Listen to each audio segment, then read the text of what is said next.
What sides of you are not worth love? Do you think that you have to be skinny in order to be worthy of love? Do you think you have to be very accomplished, very driven, productive, or any other things that you can think of?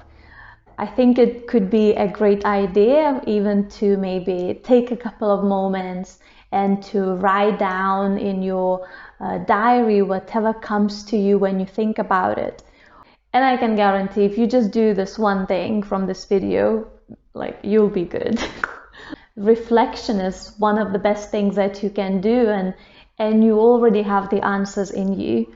But if you would like to find out more about how to stop self-sabotaging your relationships and your dating love, then please continue watching this video.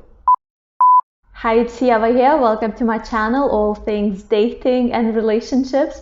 So I can feel how I'm getting a big smile on my face because I'm getting uncomfortable about this next bit that I'm about to share. But let's crack on. For many years, I struggled with depression and some mental health challenges.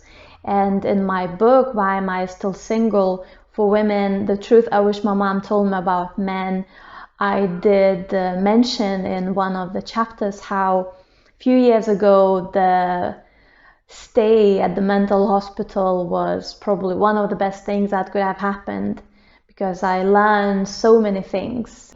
Okay, how is this relevant to sabotaging your relationships and your dating life?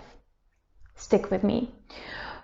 So the reason I'm sharing this is, of course, because I want you to like this video and subscribe.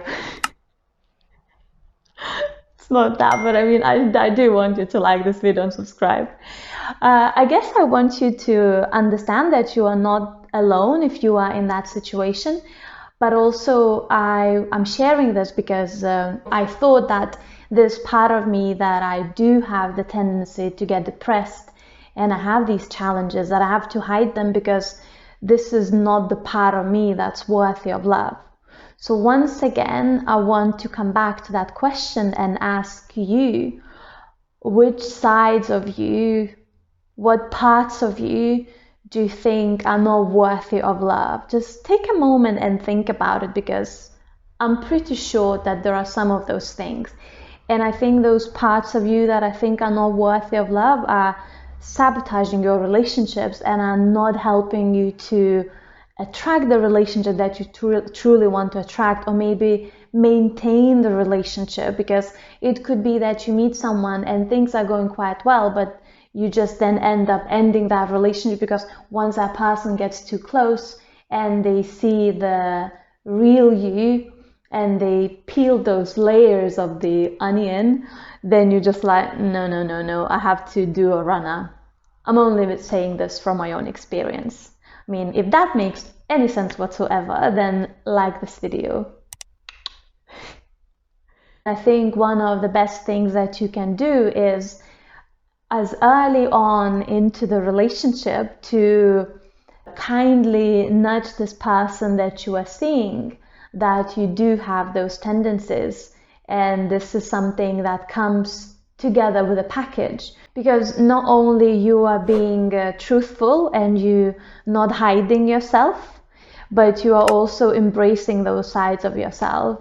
So once you come out and you show up as you really are, with your most broken pieces of yourself, as you see that, two things might happen. This person might be like, okay, I don't want to do anything with you, and let's just forget each other and bye. And that's fine. At least you didn't continue investing into that person your time, energy, and everything else.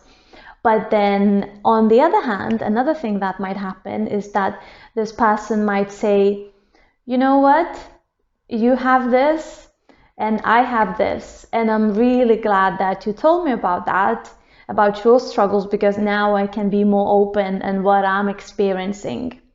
From there, you know, you can start looking at the person that you are with as someone that can also be your part of your support bubble, part of someone that you can turn into when you have those moments. So maybe you are someone who has a tendency to binge, drink, or work too much, over exercise, whatever your thing is. Tell me in the comments what your thing is, because I think everyone has something. Or it could be even, diving into Netflix for 12 hours and then realizing I was actually just trying to numb myself. So when you have that, acknowledge, and instead of feeling really bad that you are feeling like that and withdrawing and hiding into your cocoon, maybe you can talk to your partner and say, I'm feeling like that. Maybe we can go for a walk. Or if that's not the case, it's a distance thing that you are doing, long distance thing that you are doing at the moment. Maybe you can have a phone call together. If you are next to each other, maybe you can ask for a hug, things like that. And I'm not saying that it's easy, because it's taking even me, to a lot of practice and a lot of switching things around to really do that, because I have to remind myself that, Ieva, just because you're feeling like that, it doesn't mean that you're good enough. It's fine. You got this. I know it's really, really scary to come out like that and to strip yourself and show these vulnerable sides of you, but what other choices do you have? Because if you don't want to sabotage your relationship, you have to. There is no other way. You have to start showing those sides of you that you don't like, that you think are not worth of love. Because if you don't, then you will just try to get into this mold and be someone that you are not. I don't know if you watched the first part of this video about 3 things that you may be doing that are self-sabotaging your relationships, where I spoke about the pink coat analogy. By the way, I haven't seen that lady in a pink coat in a while. I hope she's not watching my videos and she hasn't moved. If you don't know what I'm talking about, make sure you watch that video. I'll link it here, and also I'll put it in the description, so make sure that you watch it. Now, this process of being more truthful and showing of who you are, it's not going to be like a smooth one. I'm just going to guess. I mean, I might be wrong, but I think it's very important that you are patient with yourself, and that you give yourself enough time, and that if you want to tell the person those things and you don't get the feedback that you would like to, you don't get the support that you would like to, I think it's so important that you don't go back into where you were before, and you don't think that you have to close yourself and you can't trust anyone and you just have to pretend someone that you are not, because otherwise people will just hurt you and there is no hope and love and all these things. I really don't want you to do that. So I don't know if this was helpful at all. Let me know in the comments. I'd love to know. If you know anyone that could find this useful, then make sure that you share it with them, and check out the 2 other videos of this series about how to stop self-sabotaging your relationships. And I shall see you there. If you like this video, click like. Always makes me very happy. For more videos like that, make sure that you subscribe and hit the notifications bell. I shall see you next time, and always remember that you are worthy of love. See ya!